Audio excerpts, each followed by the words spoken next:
سورہ انفال کا بنیادی مقصد اور دعویٰ نیوکلیس جس سے ساری سورت جو ہے اس کے ارد گرد گھومتی ہے وہ دعویٰ ہے القتال فی سبیل اللہ۔ یہ دعویٰ آیت نمبر 39 میں ذکر کیا گیا ہے، وَقَاتِلُوهُمْ حَتَّى لَا تَكُونَ فِتْنَةٌ وَيَكُونَ الدِّينُ كُلُّهُ لِلَّهِ، لڑو ان کفار کے ساتھ یہاں تک کہ شرک باقی نہ رہے، دین سارا کا سارا اللہ کے لیے ہو جائے۔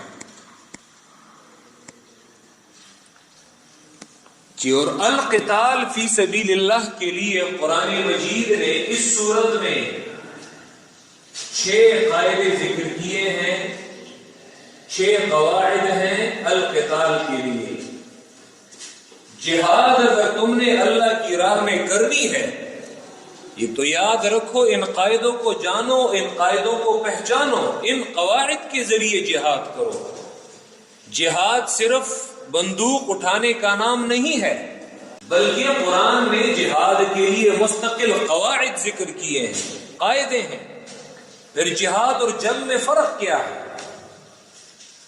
سارے قاعدے یا ایھا الذین آمنو کے ساتھ ہیں، یا ایھا الذین آمنو، یا ایھا الذین آمنو۔ جی، پہلا قاعدہ آیت نمبر، لیکن سورت کا خلاصہ، یہ تو آسان سی بات ہے۔ جی، سورت کا مقصد اور دعویٰ ہے القتال فی سبیل اللہ، اور وہ دعویٰ آیت نمبر 39 میں ذکر کیا گیا ہے۔ اور جہاد کرنے کے لیے 6 قاعدے ہیں، ہر ایک قاعدہ یا ایھا الذین آمنو کے ساتھ ہے، اور 7واں قاعدہ وہ امیر کو حکم دیا گیا ہے، اسی لیے 7واں قاعدہ یا ایھا النبی کے ساتھ ہے، کیونکہ 7واں قاعدہ اس کا تعلق امیر کے ساتھ ہے جو بڑا ہے، سربراہ ہے۔ سورت کا خلاصہ کیا ہے؟ سورت کے شروع میں 3 اوامر ہیں، ابتدا میں 3 حکم دیے گئے ہیں، 3 اوامر ہیں۔ پہلا حکم اتقوا اللہ، اللہ سے ڈرو، اللہ سے ڈرو، جہاد کرو، ظلم نہیں کرنا بلکہ اللہ سے ڈرنا ہے۔ دوسرا حکم اصلحوا ذات بینکم، جی آپس میں اصلاح کرو، آپس میں اختلاف نہ کرو، کیونکہ اگر تم لوگ آپس میں تمہاری اصلاح نہیں ہوگی تو دشمن کے خلاف کیا لڑو گے؟ اصلحوا ذات بینکم، آپس میں اصلاح کرو، اور آپس میں تمہارا جوڑ ہونا چاہیے، اتفاق ہونا چاہیے، اختلاف نہیں۔ تیسرا حکم اطیعوا اللہ ورسولہ،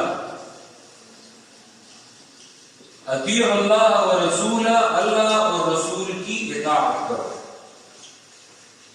یہ 3 احکام، 3 حکم، 3 اوامر یہ دیے گئے ہیں۔ پھر ایمان والوں کی 5 صفات ذکر کی گئی ہیں، مجاہدین کی 5 صفات، ایمان والوں کی 5 صفات۔ مجاہد کون ہوگا؟ انما المؤمنون الذین اذا ذکر اللہ وجلت قلوبہم، پہلی صفت، جب اللہ یاد کیا جائے تو ان کے دل ڈر جاتے ہیں، اللہ کے یاد کرنے سے ان کے دل ڈرتے ہیں۔ دوسری صفت وَإِذَا تُلِيَتْ عَلَيْهِمْ آيَاتُهُ زَادَتْهُمْ إِيمَانًا، جب قرآن پڑھا جاتا ہے تو ان کا ایمان بڑھ جاتا ہے۔ تیسری صفت عَلَى رَبِّهِمْ يَتَوَكَّلُونَ، تیسری صفت اللہ پر توکل کرنا، اللہ پر اعتماد اور بھروسہ کرنا۔ چوتھی صفت الذین یقیمون الصلاۃ، نماز پڑھنا۔ ایسا نہیں کہ مجاہد وہ ہوگا جو نماز کو جانتا بھی نہیں ہے۔ پانچویں صفت ومما رزقناہم ینفقون، مال خرچ کرنا، مجاہد مال بھی لگائے گا، نماز بھی پڑھے گا، مال بھی لگائے گا۔ حکم دنیاوی اولئک ھم المؤمنون حقا، یہ لوگ سچے مومن ہیں۔ اور حکم اخروی لہم درجات عند ربہم ومغفرۃ ورزق کریم، 5 صفات جیسے سورہ بقرہ کے آغاز میں ہم نے پڑھا تھا۔ 5 صفات ذکر کی ہیں، حکم دنیاوی اور حکم اخروی۔ پھر آیت نمبر 5 سے آیت نمبر 14 تک غزوہ بدر کا تذکرہ ہے۔ اس صورت میں غزوہ بدر کا بیان کیوں ذکر کیا گیا ہے؟ کیونکہ اس صورت میں میدان جہاد کے قواعد ہیں۔ بدر کے صحابہ نے انہی قاعدوں پہ عمل کیا تھا، تعداد میں تھوڑے تھے، اسباب نہیں تھا، لیکن اللہ نے انہیں نصرت اور فتح سے ہمکنار کیا ہے۔ وجہ کیا ہے؟ کیونکہ ان صحابہ میں یہ قواعد موجود تھے، وہ ان قواعد کی پابندی کرتے تھے، اسی لیے تعداد میں تھوڑے تھے، بے سر و سامانی تھی، لیکن اللہ نے انہیں نصرت اور فتح عطا کی تھی۔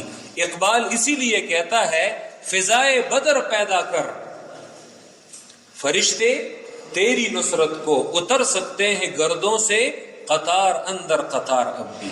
وہ کہتا ہے سورہ انفال پہ عمل کرو اللہ کے بندے، ایسا نہیں کہ بس صرف بڑے بڑے بال چھوڑو اور صرف جیکٹ پہنو، یہ صرف جہاد اور مجاہد نہیں ہے۔ مجاہد وہ ہے جو سورہ انفال کے قواعد کو سمجھے، لیکن آج کا مجاہد وہ قرآن تو کیا نماز کا ترجمہ نہیں جانتا، الا من شاء اللہ۔ جی پہلا قاعدہ میدان جہاد کا، یا ایھا الذین آمنو، آیت نمبر 15 میں 6 قواعد میدان جہاد کے۔ پہلا قاعدہ آیت نمبر 15 میں پہلا قاعدہ میدان جہاد کا، پشت نہیں پھیرنی، لڑنا ہے تو دلیری سے لڑنا ہے، گولی جو ہے وہ اپنے سینے پہ لینی ہے، وار تلوار کی وار ہو، نیزے کا وار ہو، ہر چیز کا وار ہو، پشت نہیں پھیرنی اور سب کچھ اپنے سینے پہ لینا ہے۔ بہادری قرآن بتاتا ہے لا تولوہم الادبار، پشت نہیں پھیرنی، پہلے لڑو مت، اگر لڑنا ہے تو پھر پیچھے نہیں ہٹو گے۔ ہاں قرآن نے 2 صورتیں مستثنیٰ کی ہیں، الا متحرفا، تحرف اور تحیز، یہ جنگی چالیں ہیں۔ ہاں جنگی چالیں وہ مستثنیٰ ہیں، اگر کوئی جنگی چال کر رہا ہے اور اس میں سے بندے کی پشت جو ہے وہ کافر کی طرف آ جائے تو ٹھیک ہے، وہ مستثنیٰ ہے، اس صورت میں گناہ نہیں ہے، ورنہ اگر بزدلی کی وجہ سے پشت پھیر لی تو یاد رکھو فقد باء بغضب من اللہ، اللہ کے غضب میں گرفتار ہو جاؤ گے۔ قرآن جو ہے بزدلی پر نہیں بتاتا، اور قرآن غیرت سکھاتا ہے۔ ٹھیک ہے، یہ پہلا قاعدہ میدان جہاد کا۔ دوسرا قاعدہ آیت نمبر 20 میں 20 میں، یا ایھا الذین آمنوا اطیعوا اللہ واطیعوا الرسول، اطیعوا اللہ ورسولہ ولا تولوا عنہ وانتم تسمعون۔ اطاعت اللہ کی اور پیغمبر کی صرف مسجد میں نہیں ہے، بلکہ میدان جہاد میں لڑ کر بھی تم نے اللہ اور اللہ کے پیغمبر کی اطاعت چھوڑنی نہیں ہے۔ وہاں پہ بھی تمہارے دل و دماغ میں اللہ اور اللہ کے پیغمبر کے احکامات ہوں گے۔ یاد رکھو دوسرا قاعدہ آیت نمبر 20 میں، اطاعت اللہ کی اور اللہ کے پیغمبر کی میدان جہاد میں بھی تم نے اپنے ذہن میں رکھنا ہے، دوسرا قاعدہ۔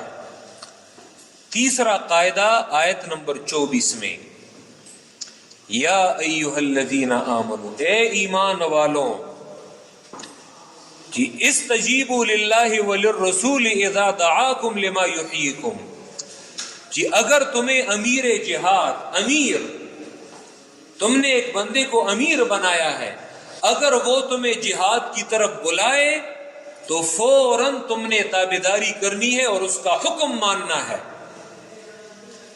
جی ایسا نہیں ہے کہ تم چوں چرا کرو اور سوچو کہ میں آؤں کہ میں نہ آؤں، نہیں، استجیبوا للہ وللرسول اذا دعاکم لما یحییکم، اگر تم نے درمیان میں سستی کی اور تاخیر کی تو یاد رکھو اللہ تمہارے اور تمہارے دل کے مابین حائل ہو جائے گا، پھر تم ایک کام کرنا چاہو گے لیکن نہیں کر سکو گے۔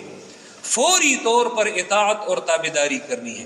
امیر تمہیں جہاد کی طرف بلا رہا ہے تو بغیر چوں چرا کے، بغیر کسی تاخیر کے آنا ہے، پھر امیر کی اطاعت کرنی ہے۔ نمبر 4، چوتھا قاعدہ میدان جہاد کا آیت نمبر 27 میں 27 میں، یا ایھا الذین آمنوا لا تخونوا اللہ والرسول وتخونوا اماناتکم، خیانت نہیں کرنی۔ ایسا نہیں ہے کہ تم ہاتھ میں بندوق ہے، ہاتھ میں تلوار ہے اور تم کہو کہ آ جاؤ جی اس کے گھر سے بھی کوئی چیز چرا لو، اور لوگ ویسے بھی بندوق سے ڈرتے ہیں، اس سے بھی یہ مال لے لو اور اسی طرح اس سے پیسے لے لو اور گھر میں داخل ہو جاؤ تو ان کی تجوریاں خالی کر دو، عورتوں کے زیورات جو ہے وہ لوٹ لو۔ نہیں، خیانت نہیں کرنی، کسی چیز میں بھی خیانت نہیں کرنی۔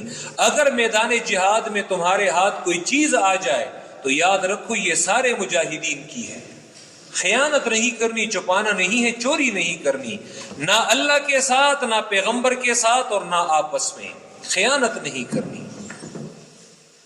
پانچواں قاعدہ آیت نمبر 29 میں 29 میں، یا ایھا الذین آمنوا ان تتقوا اللہ یجعل لکم فرقانا، یاد رکھو تقوی اختیار کرنی ہے تب اللہ تمہیں غلبہ دے گا، ایسا غلبہ جیسے غزوہ بدر میں صحابہ کو دیا تھا۔ ان تتقوا اللہ یجعل لکم فرقانا، تقوی کا دامن ہاتھ سے نہ چھوٹے، تقوی کا دامن ہاتھ سے نہ چھوٹے۔ چھٹا